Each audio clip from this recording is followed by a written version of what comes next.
And hello, YouTube, and welcome back to another episode of The Zone TV Movie Entertainment with me, your host Jonathan. Once again, bringing you my thoughts and review for tonight's returning episode of Supergirl Season 6, Episode 8. That's right, Supergirl is back. Fortunately, this is the last season, which is a bummer, but oh well. At least I get to see Supergirl on the big screen, played by somebody else, but we'll see what happens. Anyway, let's talk about it. Supergirl's back. About time, honestly. I think it was like, I can't remember the last episode even aired before this premiere. So, let's talk about it. So now that Supergirl is finally out of the Phantom Zone with her father, she's trying to get back into the norm for her. She's going around trying to figure out like what's going on with her job, what's the team been doing without her besides trying to get her back. Her father's there now, so he's trying to adjust to being on Earth and having these powers now. So it's a lot for her to adjust. And unfortunately for Supergirl, Kara, she's having her own little problems with the fact that she's kind of like having post-traumatic stress. She's having nightmares, the fact that she was stuck literally helplessly in the Phantom Zone. She was in there for, who knows, it felt like eternity for her. And, she can't shake it off, And then it even kind of triggers Alex's little problem too, because remember when Alex saw her own sister literally vanish into the Phantom Zone, she started having some problems as well, dealing with the fact that maybe Kara's gone, she doesn't know how to get her back. But then she actually eventually pulled herself back and tried to help the situation. So she's also trying to comfort Kara throughout the same way. So I thought that was pretty interesting.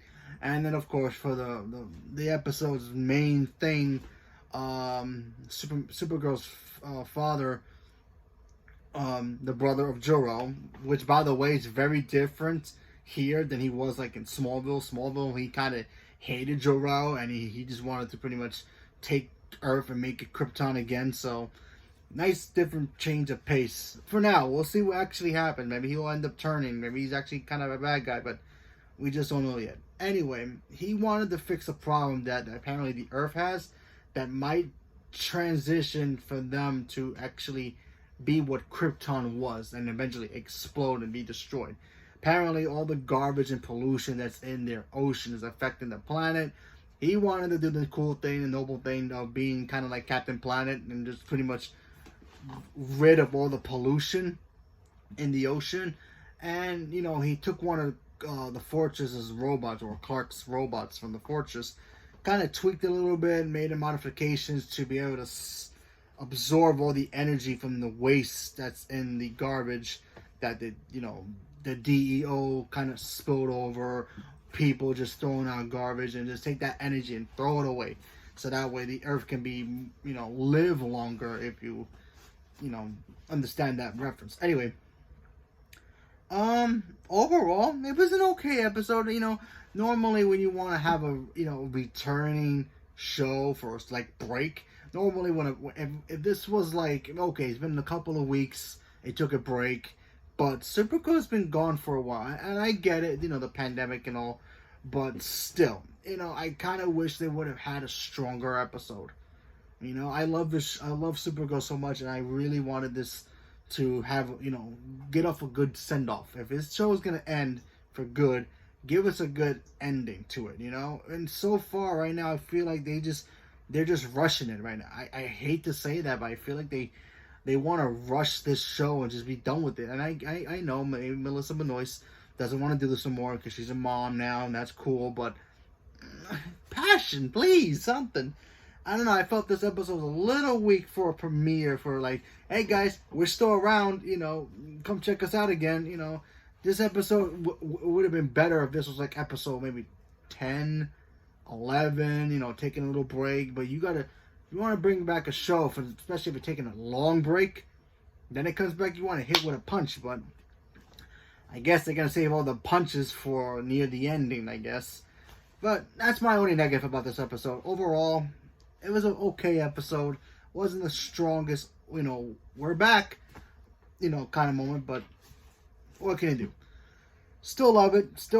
We'll continue to watch the show until it obliterates to nowhere, to end of nothing, so then I can cry into my bedroom sad that Supergirl's gone on TV till I get a Supergirl movie or Man of Steel 2, depending on what I get. Anyway, but we have to wait and see what happens moving forward. Hopefully the rest of the season ends up having a big punch and we get to see some cool stuff for the rest of the season and how Supergirl is going to end. I personally think the way Supergirl will end, she will go back. She will go with Mon-El. Mon-El is going to come back. I would assume he's coming back. And she will go with him to the 31st century. That's my guess. Maybe even Brainy will go with them as well. Because in the comics, Brainy and her, in the comics, hook up. They stay in the future. And then she ends up hanging out with the Legion. That'd be a cool show. And if they wanted to do the Legion as a show and have Supergirl be a part of it, I'd be down for that. But we'll see how it ends. So, leave a comment below. Let me know what you guys thought about the return of Supergirl. Are you guys excited? Not excited? Did you guys forget the show still existed? Did you guys thought it ended already? Leave me a comment below. Let me know. Thank you very much and have a good night.